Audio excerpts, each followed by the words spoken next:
మొన్నటిదాకా టీచర్లని గురించి వాళ్ళ పట్ల ముసలి కన్నీరు కార్చినటువంటి ఈనాడు ఆంధ్రజ్యోతి. ఎందుకంటే టీచర్లను రెచ్చగొట్టాలా, రేపు ఎన్నికల్లో తెలుగుదేశానికి అనుకూలంగా వాళ్ళని మార్చాలి. ఒక మైండ్ గేమ్ నడుపుతూ ఉంటారు నిత్యం. ఒక రకంగా చెప్పాలంటే పున్నమి నాగు సినిమాలో కనుక చిన్నప్పటి నుంచి విషాన్ని అలవాటు చేసి పెద్ద అయితే విషపు పాములాగా హీరోని మార్చినటువంటి పరిస్థితి ఎట్లుంటుందో అట్లాంటిదే ఇప్పుడు రోజువారీగా మన మెదళ్లలో చంద్రబాబు అయితే కరెక్టు, జగన్ అయితే వ్యతిరేకం, చంద్రబాబు అయితే బ్యాడ్, ఇదే సూపరు, జగన్ అయితే బ్యాడ్ అని ప్రజల్లో ఎట్లాంటి ఫీలింగ్ అయితే కల్పించే తరహా వార్తలు రాసుకొస్తారో అందులో ఒకటి టీచర్లను రెచ్చగొట్టడం.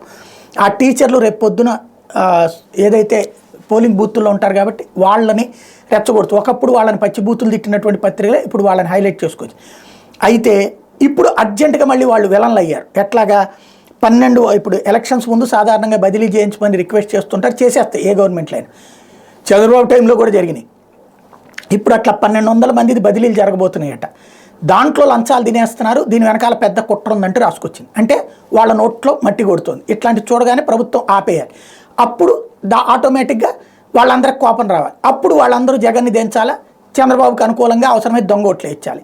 ఇది టీచర్లకు అర్థమవుతుందా లేదా అంటే అర్థమవుతుంది. కానీ వాళ్ళ ఎజెండాలో మెదళ్లలో ఉంటే ఎవడేం చేయలేడు.